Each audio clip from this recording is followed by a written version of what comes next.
And now you can see the Backseat Mogul Show in all its video glory on our YouTube page at roughedge.tv.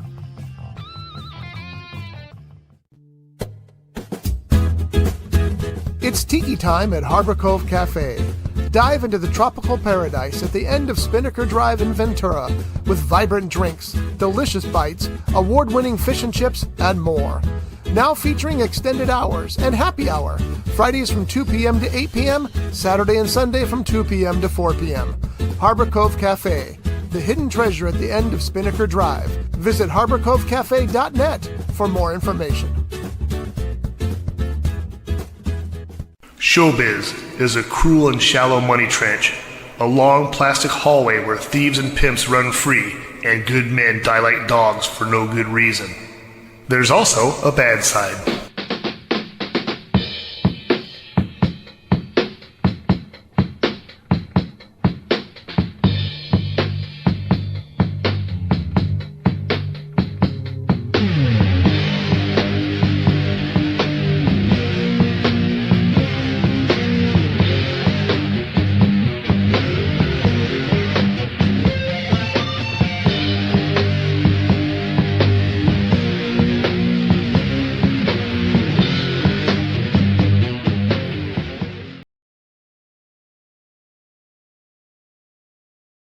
I've ever seen. She's unhappy with it. By the way, I apologize for the minutes of silence there, folks. Somebody muted all the mics. Was not me. Couldn't hear. No, I don't know who it was. I don't know why they mute any mics. So we'll fix that. Backseat Mogul Show, Tron, worst movie of all time. That's where we're at right now. And that's your friends are big Tron fans. Yeah, super fan. And I have another friend, the friend I was going to go with to see Tron. I was asking him, are we going to go see that? Do I have to watch the other two? He's like, I'm not going to pay my money. The reviews are so bad. I don't want to. He's like, I don't want to ruin my experience. They initially thought it was going to make 70 to 80 million dollars on opening weekend. Now it's looking like 35 to 37. And I don't know how expensive it was, but probably I'm guessing at least 150 million, wouldn't you think? I would assume so. You would think. I mean, I'll see if I can find the budget here. With all the CGI that's in it, that eats up so much. I'm just going to say Jared Leto should have been everybody's first clue that this was going to be a garbage movie. You said that last week, and apparently you were right. See, it's a good red flag. Yeah, it's funny you say that. I listened to there's a certain radio station in LA that I like to listen to, and they were reviewing Tron, and the young lady who was reviewing it said the exact same thing about Jared Leto. She says she cannot stand this guy. Yeah.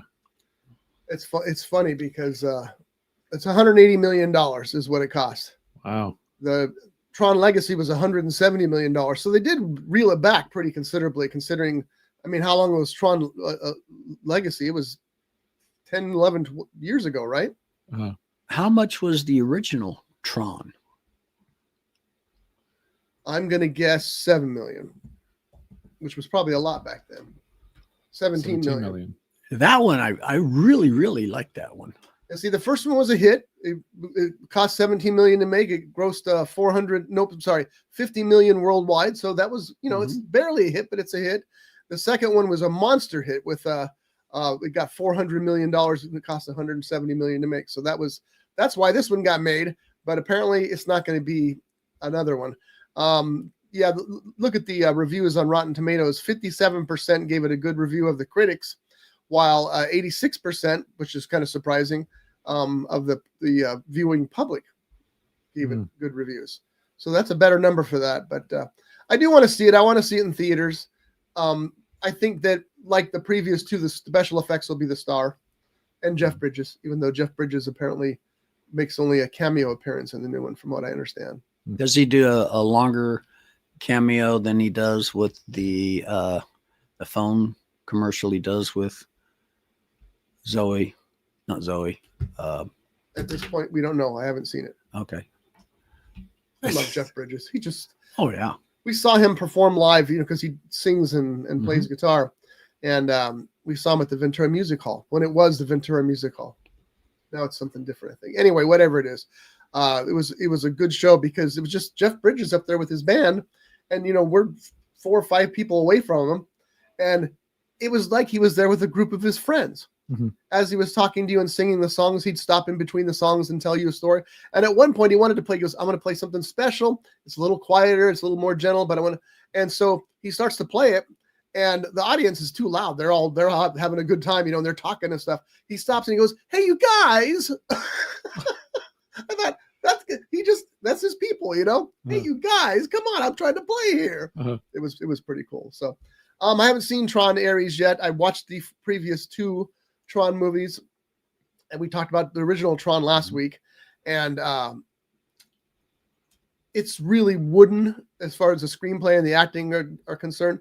And as I said at the time, I laughed at the special effects, but now I get it. It was really a break for those kind of things. It was unique special effects. I like Tron Legacy better. I thought that was really pretty good. I thought it was very immersive, and the casting was great. And I miss David Warner. But you got Jeff Bridges again in there, and it was much better. This one, we'll have to wait and see. But just friends who are Troners, not happy with it at all. Yeah, I was very surprised. But I don't know. I'm debating on seeing it, but also I kind of just want to wait for it to come out on Disney Plus, and then I'll watch it there. Yeah, but it's not going to have the same effect. I mean, it's one of those movies that you go for the special effects. I wish I could see it on IMAX just because of the special effects. Yeah. But I'll go see it in the theater. Or the Cinerama Dome. Well, I'd love to see the Cinerama Dome, but I'd like to see anything at the Cinerama Dome. That was a great. It's finally closed. It's been closed for many years, but it's the rumors keep flying that it's going to reopen. My wildest dreams was when Tarantino was interested in it. I thought, let Tarantino open that theater up again. That would be awesome. Didn't happen. I think the last movie I saw there was with you, and it was one of 2 movies. It was either. You're going to forget 2 movies now? Yeah. The one with Schwarzenegger, where it's also got Stallone in it. Last Action Hero. Oh. I saw that one there. And didn't we go see the Tina Turner biopic there? Probably. Yeah. That was the last 2 movies I saw there. That was a great theater. It's the best theater in the world as far as I'm concerned. You've never been to the Cinerama Dome? Never been there. You would have been overwhelmed. It was just amazing theater. This huge curved screen that puts you inside the image, and then the sound system was unmatched. It was just an incredible experience. I saw 1941 there, and it was good. So does that tell you about the theater? No, I don't hate 1941 like most people. That's a Spielberg one, right? Yeah. Okay. The one that he didn't want it released on video. They said, well, you don't really have that control. Okay, well, I have this control. Don't put my name in the box. So if you look at the front cover, it just says 1941. Wouldn't you put Steven Spielberg on there if it was? Yeah. Of course you would. But tell you what, his name doesn't appear. What was Belushi's character's Captain Wild Bill Hickok or something like that? Oh, he was out. If you didn't know he was on, he had ad-libbed it. I don't know, man. He was energetic is not quite the word. So Jeff is exhausted this morning because I tasked these guys with seeing a movie called They Call Me Macho Woman. Now, They Call Me Macho Woman is an action adventure movie. Everything in this I'm saying here is with air quotes, by the way. And it's a trauma picture, so it's very inexpensive. And as you might expect from a trauma picture, it's not real good. The reason I'm apologizing to them for asking them to watch it is because it's not one of those bad movies that at least you got a good laugh at. It's just really a waste of time. Yeah. When it was all over, I'm like, there's one scene that I thought was hysterical, and we'll play that scene for you here shortly, but it wasn't intentionally hysterical. But anyway, Jeff, why don't you tell us your thoughts on, since you have the most fresh memory. Yeah, I just finished. I was actually late coming here because I was trying to finish it up. Yeah. Boy, where do I start? Yeah, the acting was not good. Like, not good. There was acting in it? Yeah. The story plot, just like the decisions and just like everything that happened, I was like, well, why is this why is that the thing you say? Why is this the decision you make? You know, like, I'm trying to remember. I watched it at like 1 a.m. last night. So when she's running away, right? She's running away for like 40 minutes of this film. It's pretty much a chase film, yeah. And I'm like, when is she going to be a macho woman? Because she's just running around screaming and things are just like happening. And these people, if they really wanted to kill her, they could have killed her like 800 times. That's the thing that bothers me about those kind of movies. It's like they're hunting her down to kill her.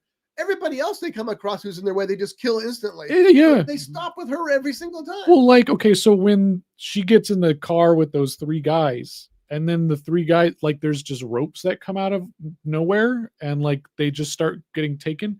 And then she gets out of the car, and it's like, well, wait, where is everybody? And then it cuts, and then she's on top of the car, and then there's like a dozen people around. It's like, wait, whoa. Like, do we not have these people on the same day? Or like, what was with that? And then, so she gets away again for like the 800th time, and I don't know how, but then she keeps going into these buildings and trusting these people that are all connected with this thing, right? And she goes into this abandoned house, and she somehow lights a lantern, and then she just decides to take a nap there. She sleeps the night there. And it's like, you're hiding from these people that are running around in the hills, and you're going to light this lantern, and you're going to leave the lantern on all night so that they can find you. And then she gets up in the morning, and it's like a YouTube tutorial, like on Etsy stuff. Cause she's like polishing these axes. And I'm like, why are you polishing it? Polish it. Yeah. She got them real shiny. Yeah. I'm like, wait, what do you have the materials for this? And why? And then she's like costume designing. And I'm like, wow, she's really thinking about this. Yeah. And like the contraptions. Well, I yeah. missed that comment. I'm kind of glad I did. Yeah. Okay. Yeah. So like she just makes these things, and then all of a sudden she like walks up to the house with them. She's like, hey, I'm macho now. And they're like, then the karate guy comes up. Oh Yeah. And then I'm like, wait, she just walks up to them, and there's like 30 people here. They can all just beat her up, right? And they all have guns. Yes. And they want her dead. And she's already killed like 5 of them. And then, so she beats the karate guy, and then the big Mongo, he's like, get him. And she's like, oh no. And then she runs away. Well, you went there to fight them, and now you're running away. What was the point of that in the first place? Did you notice when she ran away that she's so worried about her equipment that she runs slow. She runs slow, and she's running careful because the stuff's all banging on her legs and stuff. She's all, that cracked me up. Every time she's got that macho uniform on, she's having a hard time keeping it all in place. Yeah, it's a classic, is what you're saying. Oh, that's a word classic for it. What? That's a good point. Yeah. So Jeff just told you the basic story. It's this woman who's being chased by a motorcycle gang or drug runners or something like that. Yeah. And that's the whole movie. That's all there is to it. And you're 100% right. I agree completely. I was hoping that it was going to be one of those hidden warrior movies where they pick on this woman and that she's the wrong woman to pick on. She has some kind of military background, and that's their mistake. No, she just gets beat up on and for the first part of the movie, and then decides to be macho. It's like, and that scene where she's polishing the axes and stuff. It's like, was that supposed to be the Rambo scene where Rambo's clicking on all the armor and stuff like that? If so, it failed miserably. Yeah, but Rambo didn't take dirt and water, make mud, and polish an axe to make it a mirror. He didn't do that. I wasn't saying it was. Yeah, John, I know the difference between Rambo and They Call Me Macho Woman. Oh, I know. My point is that that sequence is supposed to be her gearing up for her, and it was just. It was too long of a sequence too. What was interesting though, and not no pace to it. When I was watching it last night, I thought, I'm not going to be able to get through this. That first hour, right? Because it's an hour 20 minutes or something, right? Yeah. That first hour went by like that because it's all the same stuff. She's just running for an hour. Yeah. And then I felt like when I sat down to watch this morning, those last 20 minutes felt like that hour that I had watched before. But like that's where the hour went. The hour was secretly in those 20 minutes because it just stopped and it just dragged out. And then there was that scene with the guy where he deals the drugs in like San Francisco. Yes. Why did we need that? What did that add to the movie? There was no need for it whatsoever. That was like, this scene went on for like 5 minutes and I got nothing from this. I think it was because they were, we're only at an hour 18. We need 5 more minutes to call it a feature. I don't know. Maybe. I don't know. Yeah. Okay. But anyways, that's the San Francisco scene. When he leaves the farm, the ranch, whatever, he's in his white Mercedes. But when he's meeting up with the people in San Francisco, he's got this big, I don't know if it was a Lincoln or what, that after he makes the deal with the guys, he flips them the key. And I didn't realize that he had switched cars. They never showed you that he switched cars. No, that was that line that he says that MFer stole that car. But they never showed it. Well, no, but you can assume that from that line. Well, the thing you is, don't have to show it. They show the. Here I am defending the movie. Good God.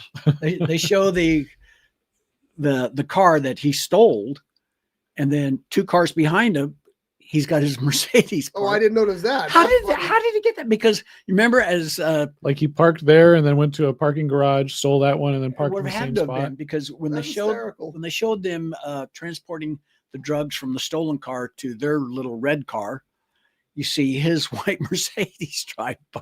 It's like, wait a minute, how? Maybe they would have explained that if they needed an extra 5 minutes of runtime. Well, I wonder if maybe it's a sequel. Maybe there's a director's cut. I'm not watching it. No, like I said, it was disappointing because it was just a waste of time. And even that first hour, I kept looking at my watch going, really? Only 40 minutes has passed so far?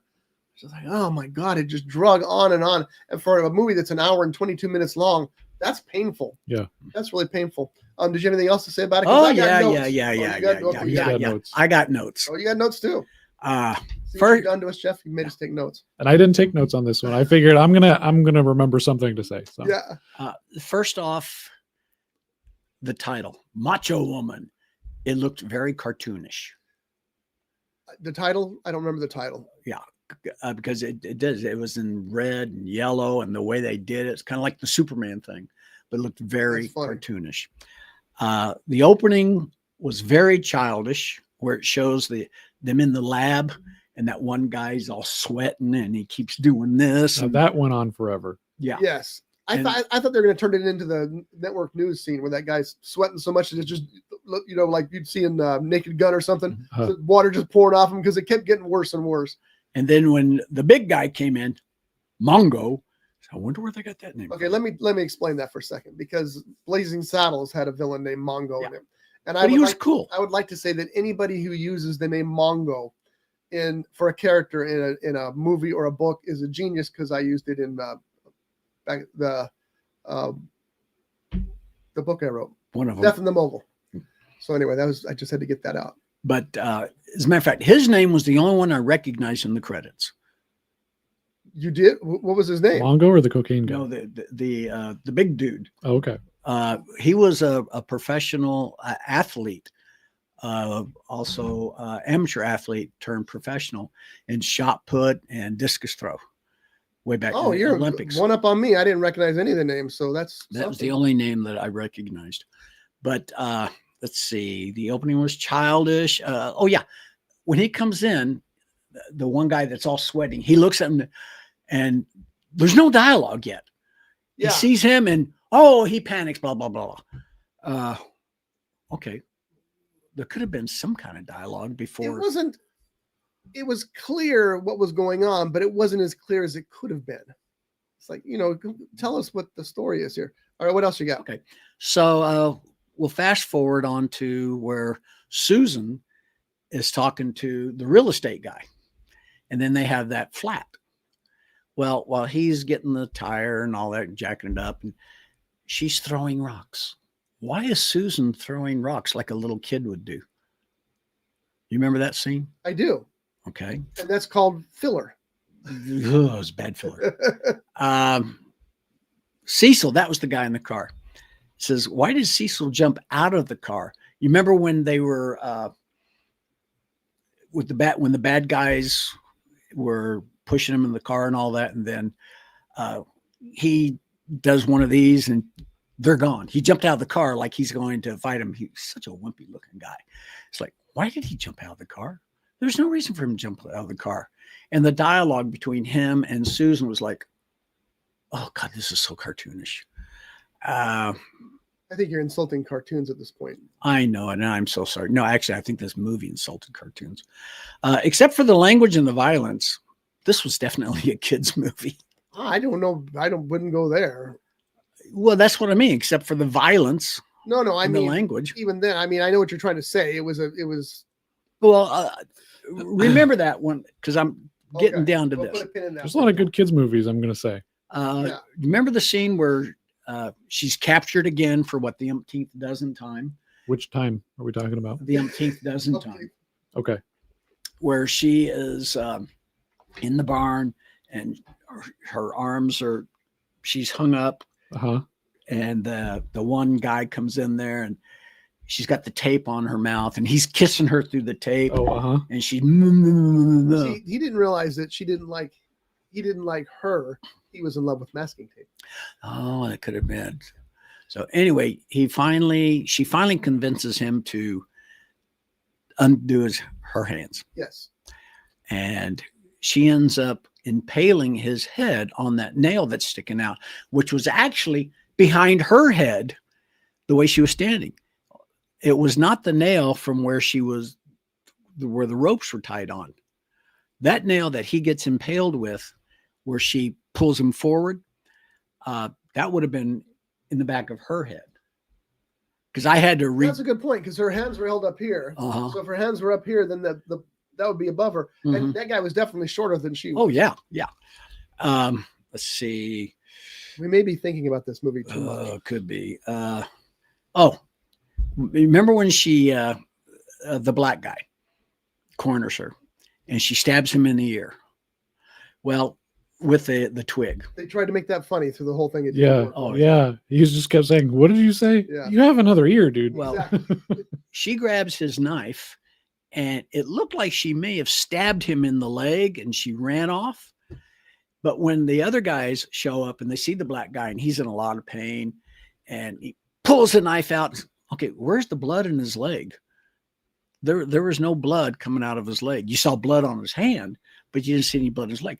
And if he got stabbed in the leg, why was he able to run and walk the way he did? Because it's a movie. Yeah. But this one was exceptionally that way, yeah. I think the cast and crew watched. Here's where I was getting at what I said earlier, where you said put a pin in it. The cast and crew, and probably whoever directed this, well, be crew. Wonder. Yeah. Watched too many episodes of Scooby-Doo and the Monkeys, because the way the guys were running around, bumping into each other, it was like cops. It was like an episode of the Monkeys. Yeah. Monkeys. And why did they have to always run as a group? They were never separate. They're always a group. It's weird. What I said earlier about the net, where did that come from? Because like I said, it wasn't there. There was one scene. Okay, that guy, remember she took his boots because they took her shoes earlier. So she's wearing his boots and she's running through all over. Well, there was one scene where it shows her afterwards, shows her running and she's wearing her socks, no boots. Then later on, you see her in another scene where she's got the boots back on. Interesting. Let's see. It's amazing. Some mighty fine details here, John. Oh man. It's amazing. She knows how to do. We discussed this, all the armament stuff that she. Yeah, I don't know where that came from. Yeah. That was. She took an arts class. Oh yeah. Or arts She and watched a crafts YouTube class. video. Yeah. And she was so good at throwing Wasn't those Etsy. axes. And Not then, just the axes. well, yeah, I'm The getting nails too. those Yeah. nails, those 12-inch long nails. The way she threw two of them at the kung fu guy, and he goes and throws them all the way through. Okay. Well, he was committing harikiri because she. Yeah, but I thought that was down here. That was. And the guy, It was more convenient for him because they were. sure it wasn't Harry Carey. Yeah, I'm sure. No, okay. I tell you what, I can't wait for the sequel not. I would They definitely still call me macho woman.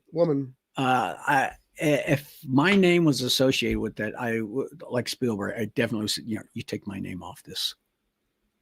I'm sorry. I thought it was a piece of, I'm not going to say it, junk. Well, with a budget of $3,000, they probably did okay with it. Now, at the very end of the credits, it said in bold letters, Edge of Fear. And I'm going, could that have been the original title name?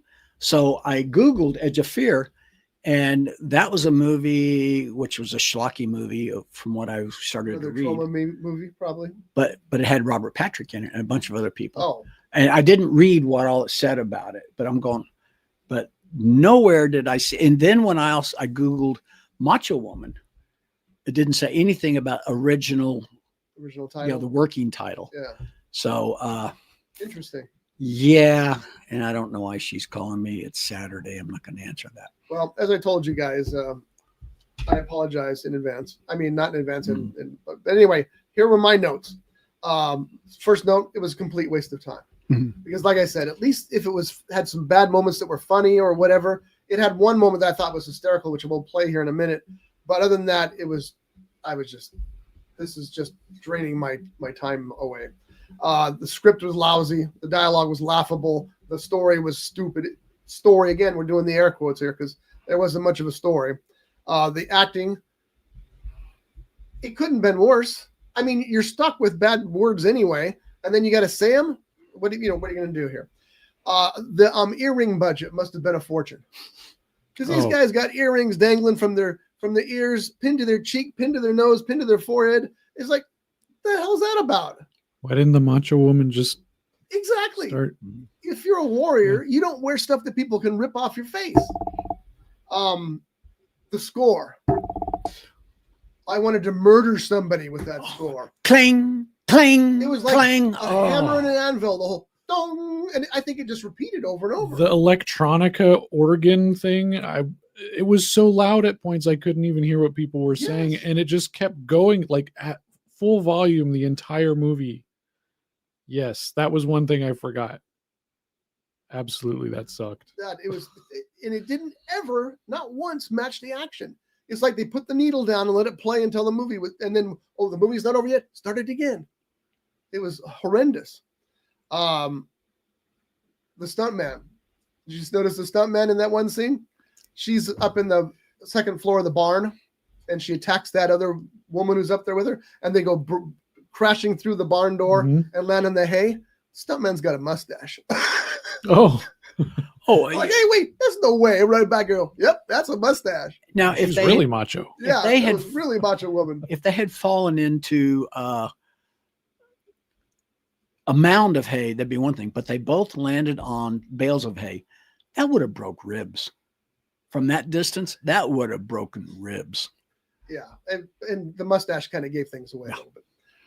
So when she goes from her transformation to the victim to the macho woman, I guess that somehow included a blowout because you notice her hair was all full and beautiful again. Big hair. Yeah, there's part of that as well. And the only thing I did like about it was there was an occasional intended laugh, and they weren't many of them, maybe 2 or 3, and I don't even remember what they were. But it wasn't the ear thing because that got annoying really fast. But there were some other things. But this is a scene I wanted to share, everybody. Now, this is a scene from They Call Me a Macho Woman. I want you all to pay attention to the right side of the screen. And I hope it doesn't mirror it because then it'll be the left side of the screen. But I think it's on the right side of the screen. And this just about 10 seconds. But this is from the movie we're talking about today. They Call Me Macho Woman.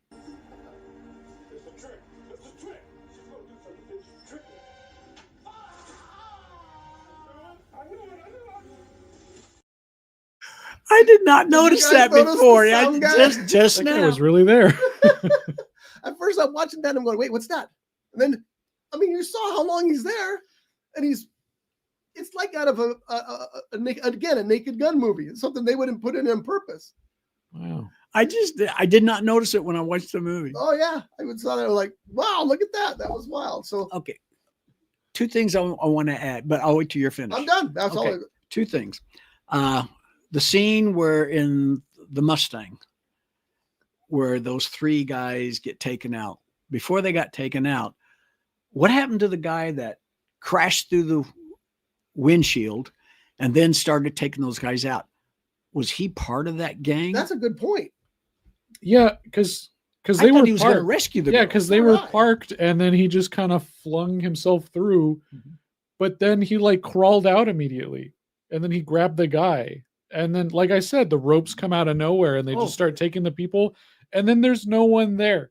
And then she like runs off, and then there's a cut, and then she's on the car, and then suddenly there's a dozen people there. And I was just like, wait, what happened here? Yeah. What was with? And I'm pretty sure it was just because they didn't have those days scheduled with all those people at the same time, and they're just like, well, this is what we got to do. And you know, the other thing I wanted to bring up was there was a lot of females in that gang, in that drug company. But was there? Yeah, like the one that in the top of the hayloft. Yeah, there was her, and there was a couple others.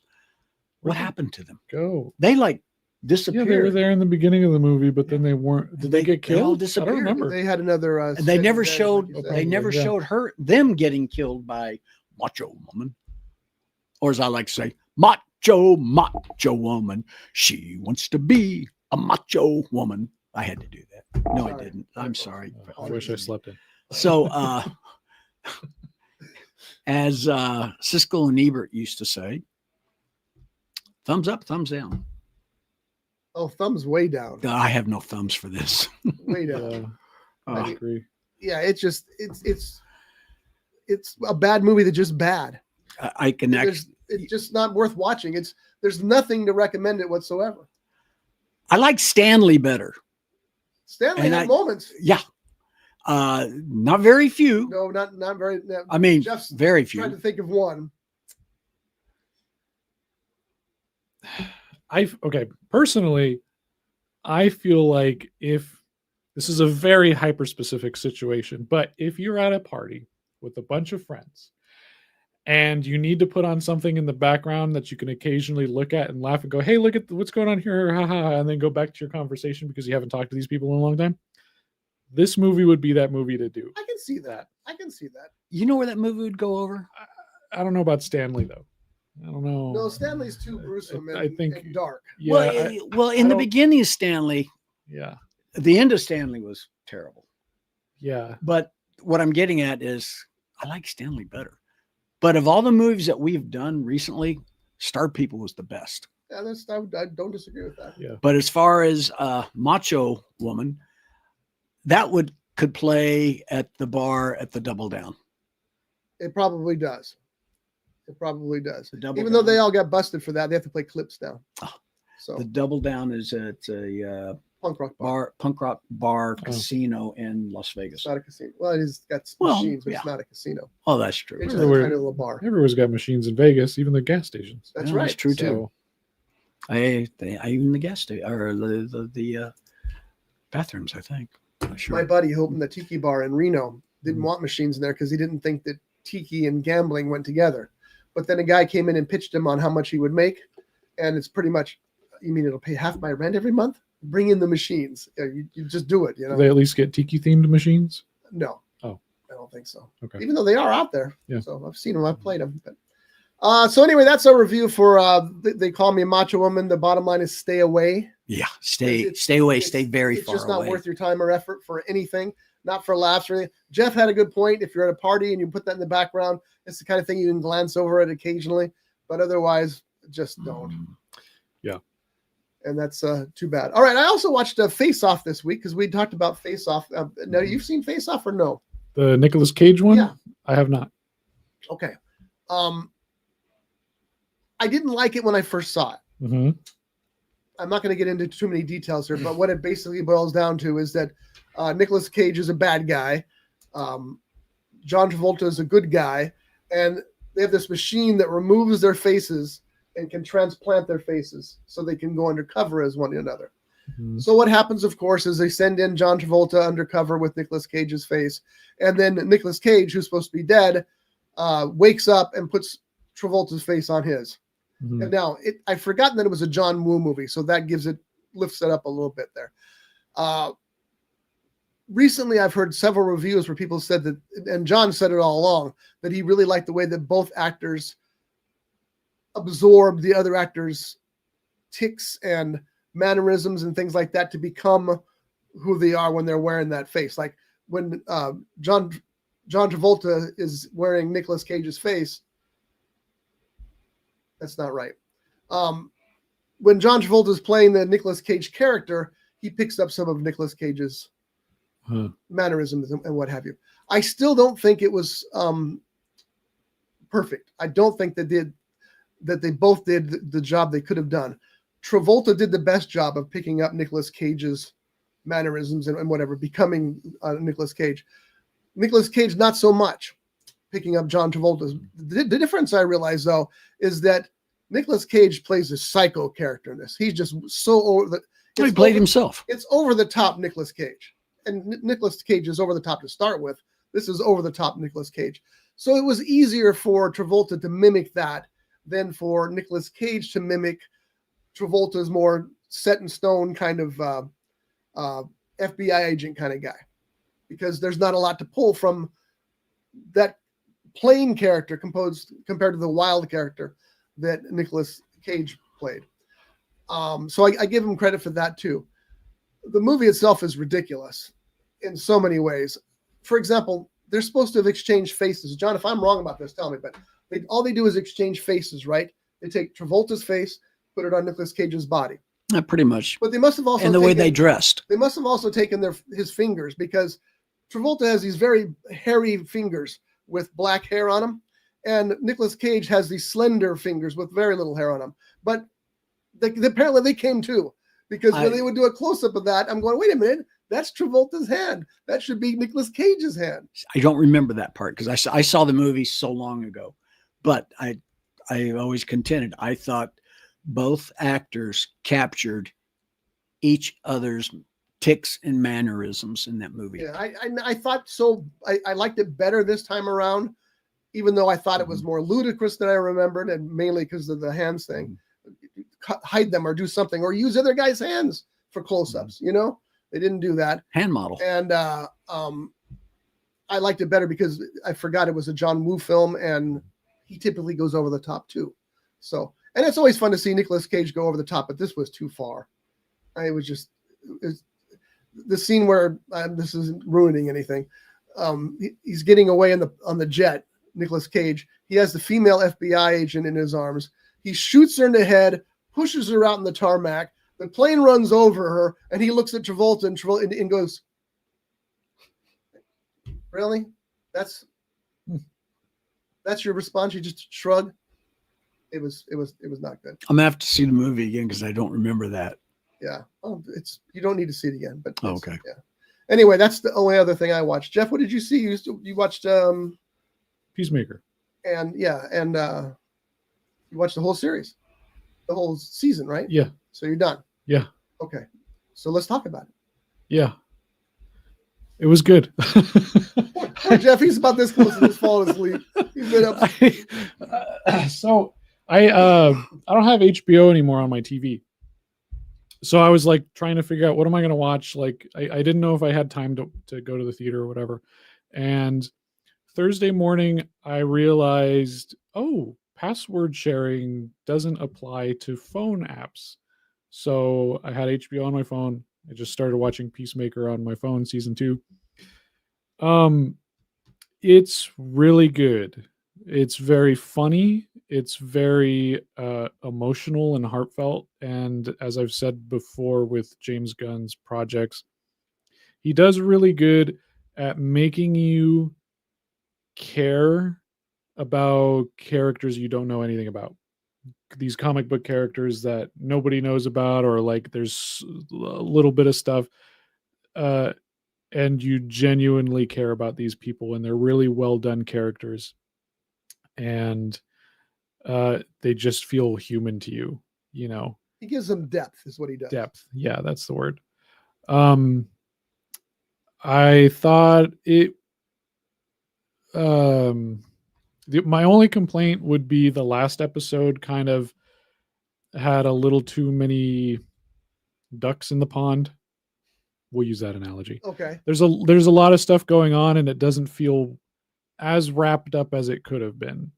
And apparently there's not going to be a season 3, so that I'm wondering about that.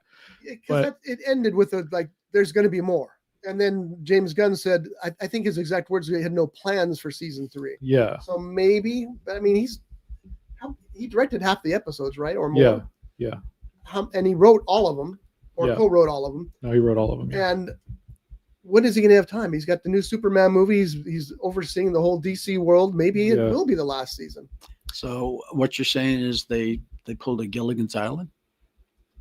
No, nothing like that. It kind of reset and could go on. Well, but it didn't reset. But anyway, go ahead. I'm sorry. Oh, no, it's good. Yeah, I really enjoyed it. I thought it was a really great season. I mean, John Cena is great. I mean, all the actors are great. Yes. They do really well at working this rated R show into a world that they've established. They made the first season canon in this world again, because like at the end of the first season, did you guys seen Peacemaker? Oh yeah. Okay. I watched all. The original Justice League comes in. Right. So they've changed a couple of things to make it the Justice Gang that's there, and they've like found a way to retcon that, all that stuff, so that it fits within the world where that James Gunn's The Suicide Squad happened and the first season of Peacemaker, so they didn't have to pick up and start something new. And it fits so well even with the stuff that Superman set up, where there's certain events that have crossed over from that to this, and certain things here and there, and ideas as well. And it does well with putting this mature content into its own world and mixing it with the Superman stuff, but it feels natural across the board. Whereas like this doesn't feel separate from this. Like when you watch a lot of Marvel stuff, it's like they can't, everything's the same because they can't balance the mature content with the kid-friendly content, but this does it so well. It is definitely mature content. It definitely is. Oh yeah. But I really enjoyed it. I would highly recommend, if you haven't seen Peacemaker, sit down, watch James Gunn's The Suicide Squad, watch season 1 and watch season 2. Actually watch Superman between season 1 and 2, so you get a little bit more of a idea on certain themes and stuff. But yeah, that'd be important, I think, because it's worth the watch. Surprises and what have you. Yeah. And I don't like DC at all. I've never been a fan of DC stuff. Right. But like this, I'm fully in. You know, I'm with it. Isn't that interesting? Yeah. Because it's come to a turning point, I think, with the Superman movie and with this, it's come to a turning point. Yeah. Thanks. Oh, I know if you wanted to talk about it. That's why I showed you. What am I going to talk about? That it's up and coming for next year. Yeah. No, I'm not going to talk about that. Okay. Let's keep talking about Peacemaker. I really like Peacemaker. You're talking about DC. My only disappointment with this season, and it's nothing against the season because it was almost perfect, but season 1 was so wild and over the top, and this one's a lot more grounded because it focuses mainly on the characters and the relationships, whereas the first episode was space cows and stuff. You know, it was crazy. It was, and I kind of missed that shock value when I was watching this one. I also think they could back off the F word a little bit. I'm not, but by far anything close to a prude. But man, there's other words in the language, in the vocabulary, guys, and it doesn't just apply to that; it applies to some other things as well. But just ease off of that a little bit. You can come up with another word. You know, the scene where Economos is getting drug on the chair, and he's just screaming that word over and over and over and over and over and over and over and over. I was like, you didn't need that, you know. And I know that Gunn wants to keep that mature content level, but not. There's got to be more F words in this than there was in Wolf of Wall Street, for crying out loud. It's just a little too much. You're right about the actors too. John Cena has become one of my favorites. I just like the guy in general. I get this hunch he's just a genuine guy. Exactly. Yeah. Did you hear about the press conference where he was for Peacemaker that he was going to appear at, And they told him, okay, look, you don't have time to talk to all these people, so we set aside this time so you can talk to just some of them. And he said, no, it's not going to work for me. He showed up an hour early on his own to finish it. Yeah. Because he wanted to talk to everybody. Yeah. And not only is that nice, it's smart because it markets him as who he is. And I don't know if you follow him on Twitter or anything, but every day he's got a daily message of inspiration. Oh, really? It just seems like a really cool guy. And he fits that character so perfectly because that poor guy just wants to be loved. That's all he wants in life is to be loved. And he just can't get to the point that he realizes that he's loved. And that face of his and his performance just draws you into that character as well. And it's made me a huge fan of John Cena. Huge fan. Yeah, absolutely. And I would have laughed at him before, another wrestler being a star, but he's really nailed it. He really has. Yeah. There's been there's probably been more, but the 4 former wrestlers who turned actors that I really enjoyed. And one of them I had the privilege of working with on Suburban Commando. That was Terry Bollea, Hulk Hogan. Super nice guy. Could not believe how nice he was. Then Scary big. Oh, yeah. Yeah. I'm in the elevator with him, and I was around 6 foot back then. And it's just, I was in it and I hear, hold the door. So he gets in. It's just me and him. And he's standing next to me, and I'm looking up at him and I'm going, damn, you're big. And he started to chuckle. And he's a super nice guy. Another one I really liked was Rowdy Piper. Yeah. I love that movie. They Live. They Live is a classic. Yeah. I like that one scene where he comes into the bank and he says, I come here to do 2 things, chew bubble gum and kick some ass. Yeah, I wanted to. Ass is acceptable. Okay. And I'm all out of bubble gum. I really enjoyed that movie. It's a great movie, especially these days. To watch it again, it's like, oh, scary. And the next one would be Dwayne Johnson, The Rock. I thought he has become a really good actor, and I'm really, really looking forward to Wrecking Machine. Smashing Machine. Oh, Smashing Machine. I was going to play again. Because it's just like, this is totally, even though it's about a martial arts guy, you see what I consider a completely different side. The character he plays, completely different side than what he normally is. Yeah. Like the scene where he's in I don't know, the doctor's office, dentist, whatever it was, when he's conversing with a little kid. I loved it. And then the 4th one would be John Cena. Now I've seen a couple of his movies. There was one, I don't remember what the title was, but it takes place in a desert in Afghanistan or Pakistan or one of those places. And it wasn't really that good of a movie, but I enjoy watching him on the screen. Yeah, I've started recording things that come up that have John Cena in them that I haven't seen just because of what he's become. Mm-hmm. And I know that he started out rough with some cheesy action movies, but I'm okay to watch it if he's in it. Yeah, the Dwayne Johnson movie's bombing badly too, like Tron is. It was his worst opening ever, but he's getting very good accolades for it. So, and probably deservedly so. Of course, he's wearing the prosthetics, and he had to not wither is the wrong word, but he had we lost the connection for a second. That was weird. He had to soften his body from being this bodybuilder to being a martial artist. So he allowed that to happen too. And, he put a lot of effort into this role. And I agree. I think he's can be a great actor. I think sometimes he plays himself too often. But I like himself. So I go see the stuff anyway. It's like Jungle Cruise, for example. Yeah. That was just Dwayne Johnson. Yeah. And that's okay. There's nothing wrong with that. But this proves, from what I've heard, and we'll find out, we're going to go see it next week, that that he can act as well, really act. There was one reviewer that I listened to on the radio was talking about there is some Oscar talk for him. I think he'll get nominated. That's great. Yeah. See, but what's going to happen if he gets nominated, which he might, and DiCaprio gets nominated, who's going to win? Yeah. Did you see that yet? You haven't seen No.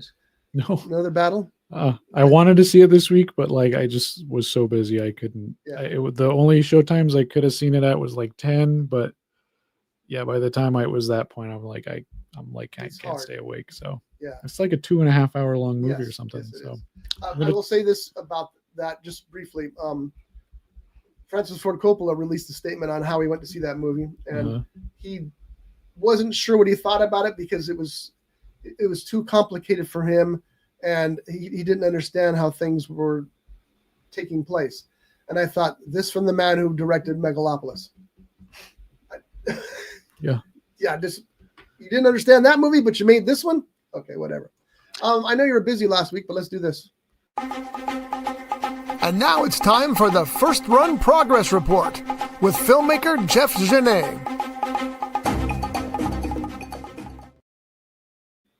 Oh no. We missed last week, so I thought we better maybe this will count for 2 weeks. Yeah, we need to do 2 of them. So you got to give us two updates. Okay, I'll tell you when I hit the button again. Yeah, it's just the same stuff. I've just been working on little details and stuff. I think the first 20 minutes is looking really good. I sat down and I watched the film, and I've been taking longer breaks from it because I'm editing multiple other projects and stuff like that. And I don't want to get burnt out on it. And it actually has really helped out because this week I kind of went back to it. Because last week I didn't do anything with it. And this week I came back to it. And it was just, I have all these new ideas. Like, okay, I can cut this a little, like a half millisecond more because that'll flow in better with this. Or, all right, this thing I need to cut out, I'll mask this. Or the audio, I have a better idea with the audio because I've been messing with a lot of audio stuff recently. So the fine tuning is getting a little better. But I worked on it over the weekend, and then what my plan was the beginning of this week, I was going to work on those ghost videos and stuff. And then the end of the week, I was going to work on First Run again. But then because I was like, I haven't watched anything this week, like I started watching stuff. So yeah, it's just coming along slowly. And that's your first report. Now the second one. Second report. Hit the button. And now it's time for the First Run Progress Report with filmmaker Jeff Genet. Part 2. Second report. It's coming along slowly. Well, slowly is good. I mean, at least it's coming along, right? Yeah. You're pleased with what you've got so far. Yeah. So that's big news. That's good. Yeah. And like I got an email from one of the actors. They're like, "Hey, how's that coming along?" And I'm like, "Yeah, it's coming along." You know what the correct response to that always is? I'm sorry, we had to cut your part. He's the main character. Beautiful. Then he would get it. See, I mean, it might ruin the movie, but it would. Yeah. Read any good books lately? Oh God. Yes, I have. As a matter of fact. Oh, what was it? It was Don't Judge. Do not judge. Oh, we got an ad. I got it.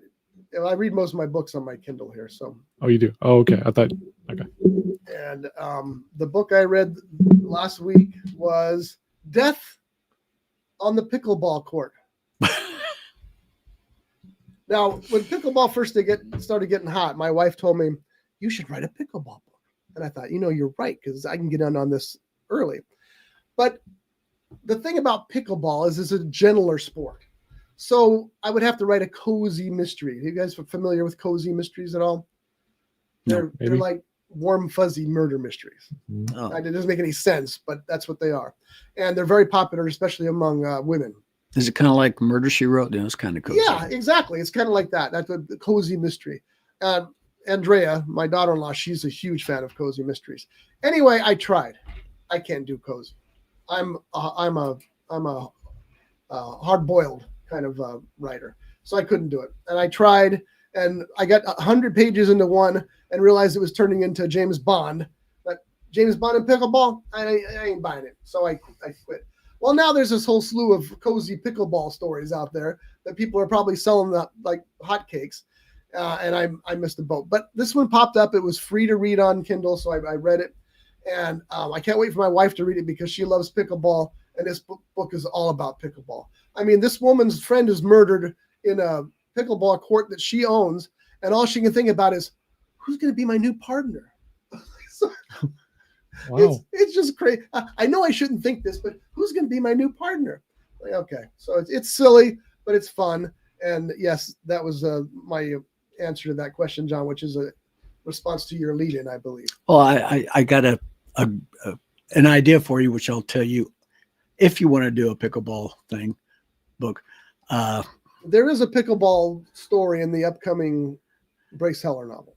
Then I will wait until we're off air so nobody else will steal it. Okay. Speaking of books, did you know that on Amazon.com, if you were to not Google, but search on Amazon.com, their Prime, R. Scott Bolton, author, it's going to pull up a plethora. I just love that word. Books. How do you spell plethora? Plethora. That's what I thought. Yeah. P. Ethereal. PLETHORAL. Plethora. Plethora? Works for me. Yeah, okay. Books written Write it by down. R. Scott Bolton, who is our very own Ventura County author, who writes books, stories that are pretty much centered around areas, things going on in Ventura and Ventura County. So the most recent book by R. Scott Bolton is Bowling Bag in the Backseat. And when you were talking about death And the Mogul. on the pickleball court, it made me think of Death in the Mogul. That was a good book. Or Mogul and the Death. What was it? It was Death in the Mogul. Yeah, that was a good book. But anyway, all these books are available I'm gonna on. bring you. You wanted a copy of. You brought me knife Oh, did I point. bring that? Okay. Don't interrupt me as I'm doing this. I'll just turn you off. Well, yeah, you could do that too. All these books are available. Wait, don't do that. Oh, All these books are available on Amazon.com. And if you have Amazon Prime, you're going to get free delivery. Now, some of these books are hardback. Some are, I think all of them are paperback. And I believe all of them are available on Kindle. that is correct. So, and if you get a paperback or a hardcover, you get hold of R. Scott Bolton at, roughedgestudios@gmail.com. and he'll offer autograph it for. God, I've been having a hard time speaking today. And that was the slowest version of this commercial we've ever heard. Yeah, I know, but I'm making up for it because I didn't do it last week. Oh, okay. So instead of a part 1, part 2, it's just a part 1. Anyway, go to Amazon.com, look up R. Scott Bolton, author, buy his books. And hey, listen, Don't blame me for that. Christmas is right around the corner. Oh, and don't forget, Halloween is at the end of this month. A thriller, a horror, a scary book, Neath, will be great for this Halloween. I reposted it this week. I got Neath back up there because it's that's a good book for Halloween. Yeah, I enjoyed it. And so, and then that's the ad. That's the end. Yeah. Thank God. I could go on. I got confused. So whose turn is it to talk about stuff? Did you talk about Peacemaker? So Yeah. oh, we got to go back to him. Yeah. Yeah. Oh, God. All right, Johnny. What'd you watch? Besides that, Your favorite movie of the year? They call me Macho Woman. I was trying to compare it with some other really schlocky movies, and it's like it's on that list. Oh, we almost forgot the most important scene in the movie. See, this is the This is the scene that. This is from They Call Me Macho Woman. The scene that rose it above the norm. She's on the top of that car, fighting off all those bad guys, and how is she going to escape from them? I know how. She's going to run across their head. Oh yeah. And you hear one guy say, "How'd she do that?" Yeah. Like, what is this? All the hidden tiger, crouching dragon, all of a sudden? Oh, and that's the scene. Okay, when she's on top of that car, I think she's got that guy's boots on. But when she runs across them, and then you see her running, she's in her stocking feet. She's not carrying her boots. But then later on, you see her wearing the boots. Stuck to that guy's helmet with the horn on it. Yeah, but where'd she get the boots later? And what was with that helmet? Yeah, the leather device he's No, onto his head, and it's got a spike like a unicorn sticking out, and that's how he kills people. That's a little too personal. and that's funny. She even called him a unicorn. She did, yeah. That's what made me think of it. It's like, what the hell? And this is the other thing that bothered me about it. These bad guys were like the same bad guys who were in A Working Man. They're just goofy, stupid bad guys. They're made up like, it's like a comedic version of the Warriors. Oh, we should review that movie. Warriors, where are you? And he's got the bottles on his I watched fingers. the movie just this week, and I don't remember which one it was, but they did that same scene. Guys going, wasn't saying Warriors, but come out and play, yay. Was it Macho Woman? It was Macho Woman, yeah. Because that was when she was in the closet. Yeah, that's right. Oh, yeah. That's right. The closet with an access. Oh, and that's something else. Cecil, the realtor. We see him getting in that car because she leaves him in the car, and I her dialogue, like, Cecil, just like, really, this is the type of dialogue you're saying is the guy is leaving you behind. It was very comedic. It was terrible. He gets in that car and it drives away. And she finally gets up there, goes, Cecil, blah blah blah blah, and then when she finally she gets in that closet running from that one guy, and no, she sees that the one bad guy wearing Cecil's jacket, and he says, "Oh, you like my new coat?" And she runs away, gets in the closet, and next thing you know, there's a dead Cecil. They never showed you how that happened or how he got in his body got in. They don't need to show you that. I mean, once you find a dead body in a closet, you can assume he's been dead. But the amount of time it took, I think that was part of the buildup, though, because to the movie's now you're defending it. To the movie's credit here, she saw someone with the guy's jacket and thought, "Oh, that's my friend," and then goes in. And then, if they would have shown before that he's dead, that jump scare wouldn't have happened. Suspense, wouldn't have really been there. Air quotes are very. No. Oh, that when she's helping Cecil change the tire, and she takes the flat tire, she's wearing that white sweater type thing, and she picks it up, getting it, holding it, and puts it in the trunk. But yet that sweater is still sparkling She had that white. spray stuff. Oh, that's what it was. Yeah, clean it up. Yeah, the mud and the water to polish. That's Oh right. yeah, That's right. that's right. That's right. And why did those axes have to be mirror polished? They were mirror polished. No. And how come we couldn't see the camera in the axes, but we could see the sound guy at the side of the stage? And I only remember the one axe that she found, and then Well, she opened the locker and there was the second axe. that was the only axe I saw.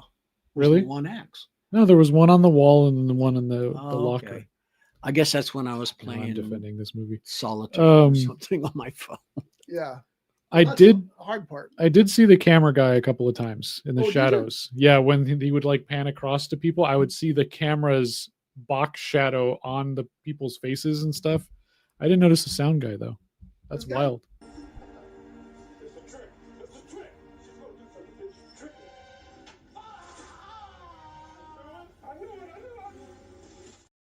An inch. It's just so funny that he's just right there. He's fully there. That's crazy. Okay, now it's my turn to defend it. I did not see any lens flare, which I got to hand him for that. That was cool. For back in the 80s when that was released, it was 89 or something like that. Because you watch a lot of even big name movies, you'll see lens flare. A lot of time they even add it afterwards. So Yeah, you go, Star Trek? Why wasn't Exactly. that corrected? Okay, in Star Trek I can understand it because, but okay, but yeah, lens flare is great when you're trying to hide something. You know, if you want to. well, they should have done it the on sound that guy. one. They put a lens flare would have been great there. I mean, I've seen some movies where the boom mic comes down into frame. Oh yeah. And it's like, okay, I don't think that's supposed to be there. No, that tends to happen too much. And that's the problem with Blu-ray too, is that Blu-ray has exposed a whole bunch of things that we didn't see before. It's like Commando, the scene where Matrix is holding the guy over Sully. the cliff. He's holding Sully. And when I saw it in the theaters, I didn't see the cable. When I saw it on DVD, I didn't see the cable. When I saw it in Blu-ray, I went, damn, look, there's a big old cable holding him up there. You know, and I know that actors don't like it either because it shows all their blemishes. Their close-ups come in, it's like, oh, wait. Or all the makeup. Yeah. I was watching something the other day and somebody had this complete coating of pancake makeup on. And like, I wouldn't have saw that if it was on DVD. Well, there's a lot of pancake makeup in this too.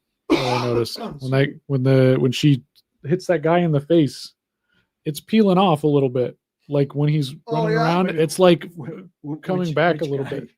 The guy who took Cecil's jacket in the beginning. Oh, okay. So he gets stabbed by the ballerina shoe spike, and he has this big thing on, but it's like coming off a little bit. So you can see the underside of it, and you can see like it doesn't match his face either. Like it's a completely different color.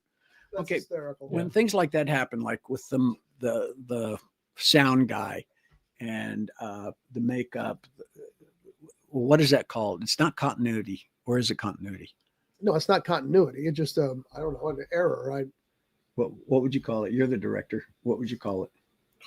Don't ask me. I don't know terms. See, that's the thing about me is I don't know what things are called. I just say, yeah, that's a mistake, or make sure the camera camera looks nice. The picture looks nice. I'm good with it. Filming mistakes. Sure. There It's we a go. big mistake. That guy, and like, I saw it immediately. I'm like, wait, what the? And I ran back. It was sure as hell. And then I videoed that with my phone so I could share it with you guys. So. Well, I'm surprised I didn't catch it because I caught Susan running with boots and then no boots and then with boots. So I'm surprised I didn't catch the. You called me a liar? No, because I saw it. If I didn't see it, then I would say, no, you're not a liar. And I didn't catch the boots thing. Of course, like you said, and I'm sure you're just as guilty as we are. Watching that movie, you tend to go to your phone a lot. Because I was doing all kinds of work. I had it up on a little screen, and I was over here like ordering tickets for all the stuff I'm doing this month. And I was like, oh, okay. I did a little bit of writing. Oh, okay. Yeah. Played a little phone game, and it's just that's one way to watch that movie because otherwise it was just atrocious. It just. I got to tell you what I did on this past Saturday. All right, folks. We'll see you next week. Wait, what? That's my catchphrase. Wait, what? Yeah. Okay. See my bandage? Yeah. Well, I went down to Torrance for Oktoberfest. I have a buddy of mine that he's German, he's of German descent, and he has a home brewery in his garage, and he makes some of the best beers you've ever had. German beers, really good, potent German beers. But this one beer that he made that I really, really liked is a milk chocolate stout. God, it was so good. I've already asked him, can you can me any of that? He says, oh yeah, next time I make some, I'll let you know. So we need to try that here on the show. Yeah. And all kinds of German food. Really homemade stuff. I mean, really, really good. Well, I had my meal and had these picnic tables set up in the back with these, it's the folding type picnic tables you can rent, and then the folding type picnic benches that you can rent. Well, I go get my dessert, come back to the table, I put it down. Now, by this time, I've only had maybe 2 beers, 2 different type beers. Oh yeah, and I also had some. Okay, no, there's a difference there. 2 beers or 2 different type beers, because you could have had 4 lagers and 4 milk stouts. That's 2 different types of beer. Well, that's true. No, you saw the picture of the milk stout I had. Yes. The chocolate milk stout, or the milk chocolate stout, but I also had this. It was like a 9 point something. I don't remember what it was. But, it was potent. But he also had some homemade moonshine, and I had just a little bit of that. Whew. Now, I was not looped at all. So that's what they all say, by the way. I go get my dessert, and it was German dessert, donuts and cookies. German dessert. Works for me. Went back to the table, put it down, and I go to sit down. Now, this folding bench seat was thin, or not thin, not very wide. And I must have, as I go to sit down, I must have hit it with the back of my legs because it went over as I'm sitting down, which meant I went over. And I hit the wall behind me, which was a stucco wall. And it peeled the skin on my arm. And that's why I have this nice, pretty blue bandage. All in all, I had such a great time. I did. And I cut myself off early, besides cutting my arm. And because I knew I was going to have to drive all the way back to Ventura. So I was a good boy. I'm sorry. Yeah, me too. I have one really important question about that story. Did you eat your donut and cookies still? I ate half of the donut and somebody absconded with my cookies. Okay. So wait. You're injured and somebody stole your cookies? Yeah. That's fighting words, dude. I think it was the little kids that were there. Ooh, cookies. So slap them away. Yeah. What am I going to do? Say, yeah, let's see what the kid did to me. Ooh. When it comes to cookies, man, nothing should get in your way. But yeah, I really had a really good time.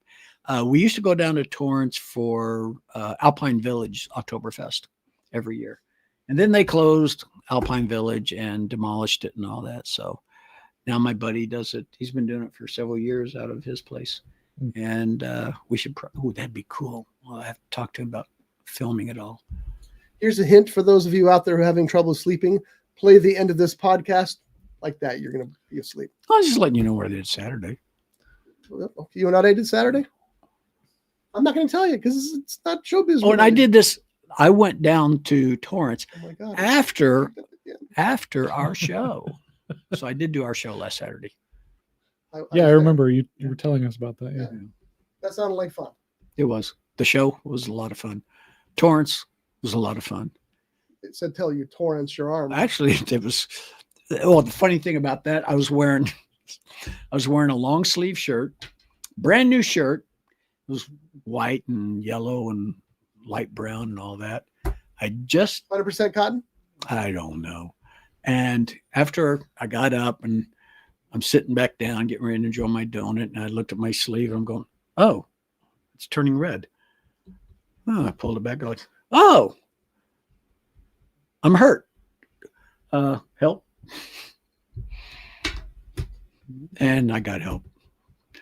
There's just one nice young lady after they got me some gauze and bandages. This could go on all day, couldn't it? Yeah, it could. It is. I love it. Anyway, that's the extent of my Saturday. Oh, except for the stupid electric car that I ended up with. I thought it was over. I was going to ask about the electric car, but then I was like, I hate electric cars. And that was the second one that they gave me because I had to take the first one back because it was junk. And then they ended up giving me this other one that was junk, but not as junky. I don't like electric cars. Yeah, that has a lot to do with it. The fact you don't like them. So, well, especially when you're down to 30%. I know I'm going on and on. Really? And you never would have noticed. I go to one of these fast charging stations, and from 30% to 100%, it's only 70%, right? Almost 2 hours. Yeah. To charge it. That's one reason I won't get an electric car yet, because I don't want to spend time waiting for it to charge. It's just too much. Oh, and the range on it, even at 100%, it's still less than 300 miles. You can't get to Vegas without having to stop and charge for a couple hours. So how long, let's just say you have a 20-gallon gas tank. How long does it take to fill 20 gallons of fuel into your car? Depends on the line. Could be 10 minutes, could be 45. No 2 hours.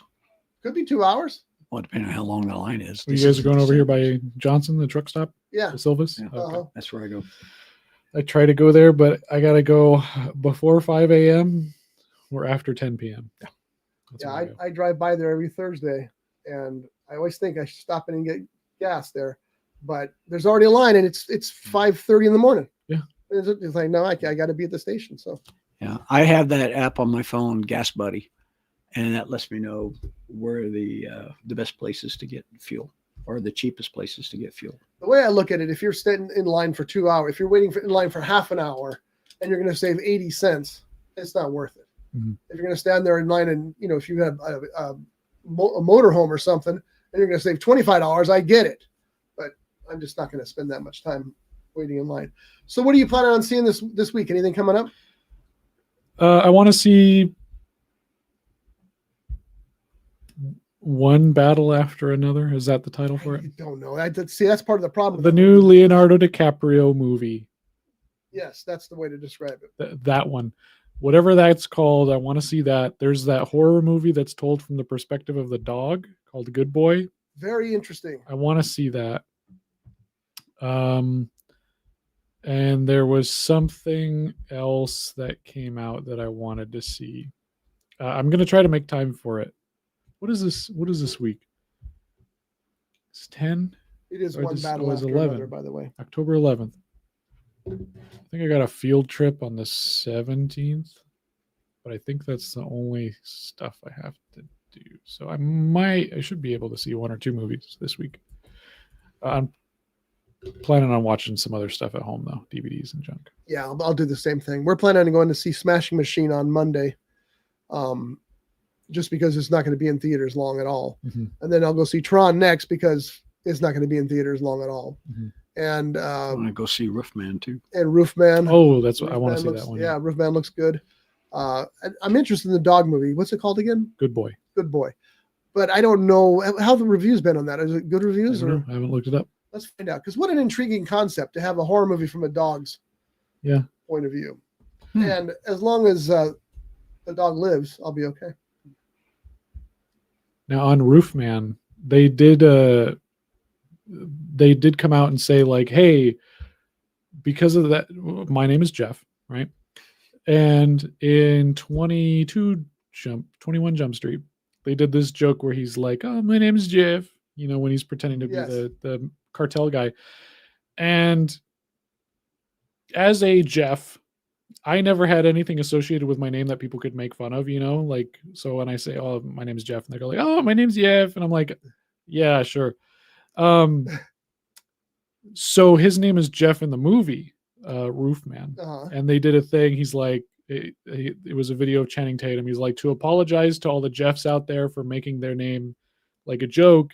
If you go to Alamo Draft House this Friday and present your ID, you can get in for free. Oh, nice. And I was like, this Friday, and I look and I'm like, oh, today Friday. Oh, I have work till 8:30. I can't. yeah. I'm like, thanks a lot. That's cool. What a great. But that's a great promotion. Had I known about it, I would have maybe taken the day off. Yeah. Like, you know what? I need my payment for this joke. I think that's great. So That's almost. Okay, maybe not really. Your Robin Trower story. You had tickets to go see Robin Trower. I was offered tickets to go see He was Robin. offered tickets to go see. Free tickets. I don't see the comparison at all. And he really, really wanted to go. Oh. And then he realized, oh, it's the same day. Yeah, I had 20 minutes to get to the venue. Or I thought it was the next day. I was all excited about it. But then it was that night. And it was 20 minutes to get to the venue. I mean, I couldn't have done it. Good Boy is 89%. Critics reviews 83%. Viewers review. So that's good.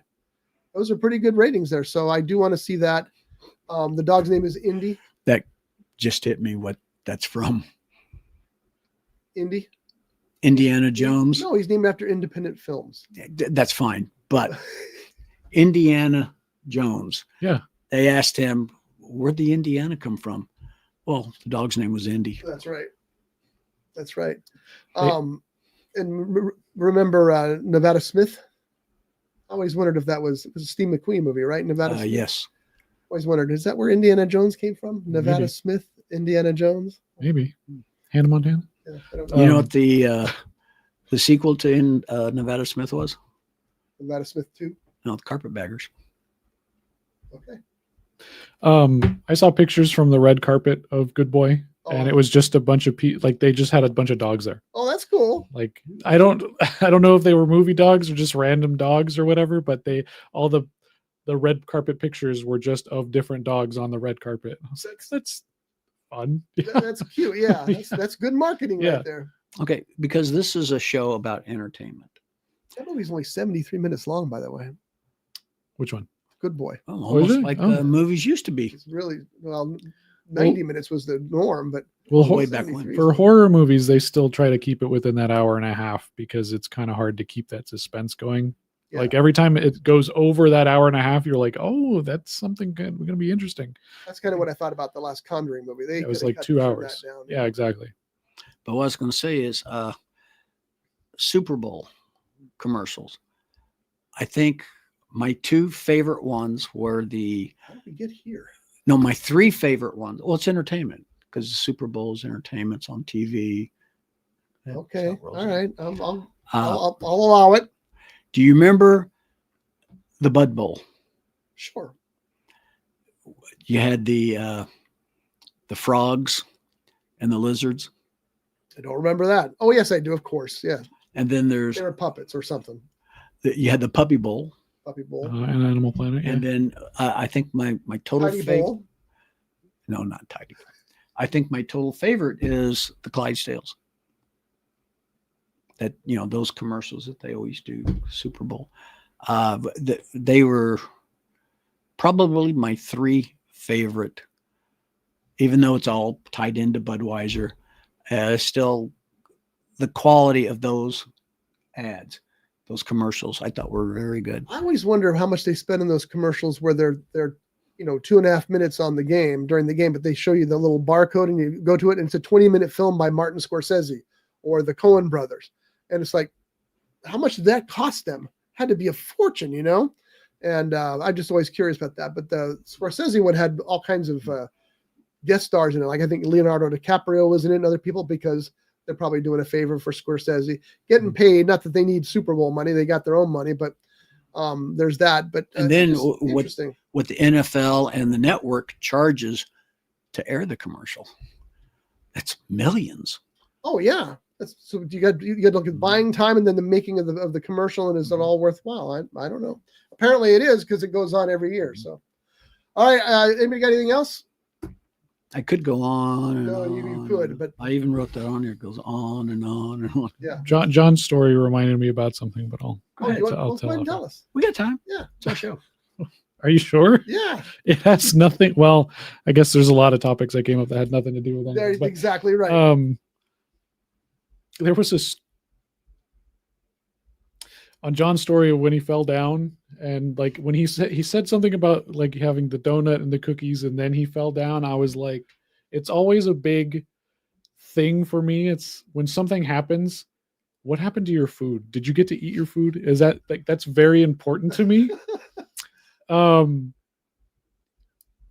Because of something that happened to me. I remember back when I worked at Regency, we would always have these parties and these bonfires and stuff like that. We would go out to the beach out in Oxnard, and we would build a bonfire out on the beach, and then we'd like barbecue and stuff. You weren't supposed to or whatever, and then everyone would be drinking and stuff. And I remember I was cooking burgers for everybody. I had like a portable grill, and then I was cooking more burgers over the fire. And my friend was like, "Oh, I'll take over, you cooking the burgers, and you can go have a break or whatever." And I start seeing all these lights up over the dunes. And I walk up it, and I remember it was like a Steven Spielberg moment where like the wind's blowing through the tall grass, and I step over the dunes, and it's just like this, and then I see all these cop cars coming, no. and all these people running and going, cops, 5-0, you gotta run. And I was just like, whoa, this is like a scene out of E.T. Yeah. So I turn around, and I like go back down. I'm like, hey guys, there's cops here, and everyone's underage, and they're all drinking. They're like under 21, and they start scrambling, and they start like running off in different directions. And then I remember I had made burgers for everybody, but my burgers were last, and someone started kicking sand on the fire, and there were my burgers. And I was like, I was going to eat that. and everyone ran off into the bushes, and I'm just sitting there, and I'm like, whatever. And then one of my friends comes back. He's like, I'm 22. I don't know why I ran. so he helped me clean everything up, and I'm just like, where my burger? I didn't get to eat. And he's like, I'll buy you a burger on the way out. I'm like, no, but I wanted that one. It's right there. It was the last one. So it's always like a thing for me. Like, I want to. Did you get your food when that thing happened? Like, Yeah. Now this is entertainment. yeah, like. And I remember my friends, like, we met up with them later, and they were like hiding in the bushes and stuff. And I remember one of my friends took off their shirt so they could blend in more, and they were just sitting there for like an hour. It's like, how long were the cops there? Were they still there that whole time? Or they were, but like, I went up to them. I was like, hey, like, what's going on? They're like, oh, you guys can't be, and no one can be parked here. Oh, okay. Why is there like 6 cops here? Yeah. They're like, oh, well, there's a lot of cars. Okay.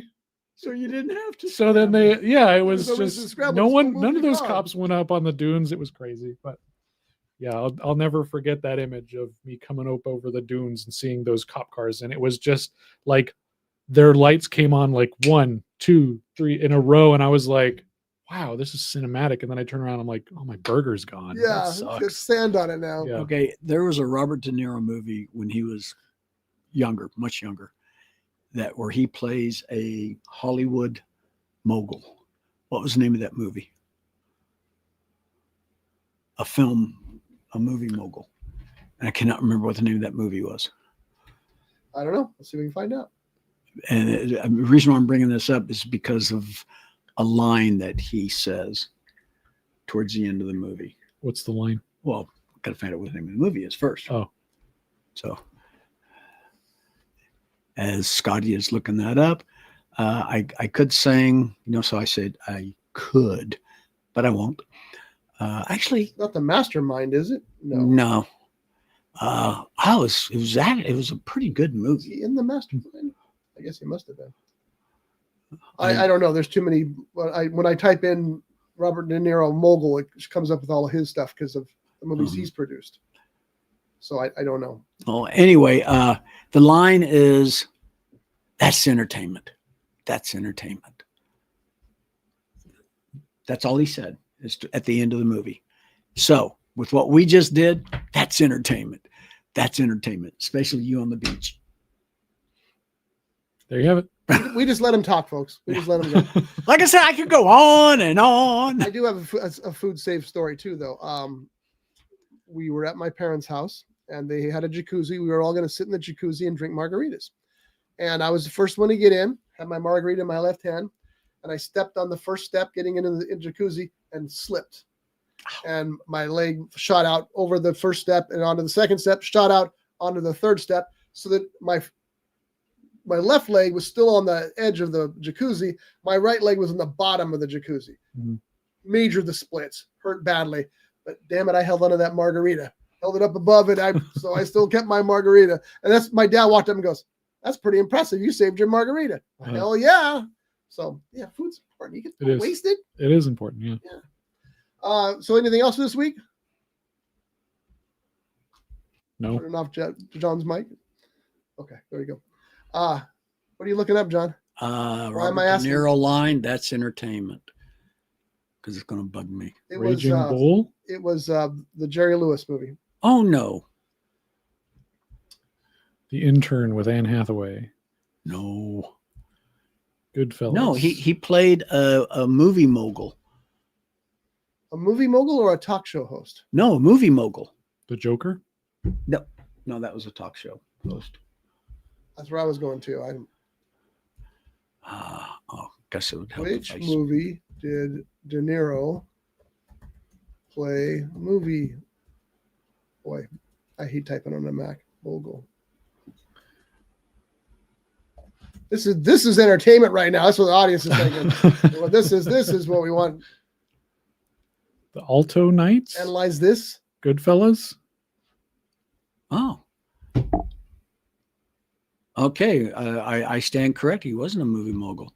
According to what I just found out, the Robert De Niro character line, "That's entertainment," is spoken by Jake LaMotta in the 1980 film Raging Bull. I could have swore he did that same line where he says it twice. That's entertainment. That's entertainment. See Raging Bull? It's on my list. Great movie. Yeah. Great movie. And like I said, I could have swore that, because I know there was a movie that he played a movie mogul. And I could have swore that that's the line that came from. All right, folks. Well, that's it for this week's show. Thank you for watching. Thanks for listening. I'm going to leave you with this shot of Shatner's haircut from They Kidnapped the President. Again, that's just a good haircut, man. We haven't reviewed that movie, have we? Talked about it last week. Yeah. No, I mean us. You saw it. Yeah. Did we see it? No. Oh, okay. You could if you wanted to. Maybe not. Yeah. It's not so bad. I mean, that's one thing I can tell you that I learned this week. Mhm. There's difference between how bad movies are. Because The Kidnapping of the President wasn't as bad as I heard it was. Still a bad movie? Yeah, probably. They Call Me a Macho Woman? That's just a bad movie. There's no two ways about it. So if you're going to watch a bad movie this week, watch The Kidnapping of the President, and you're going to see this again. It's worth every second. All right, folks, we'll see you next week. Thanks for watching. Thanks for listening. Goodbye.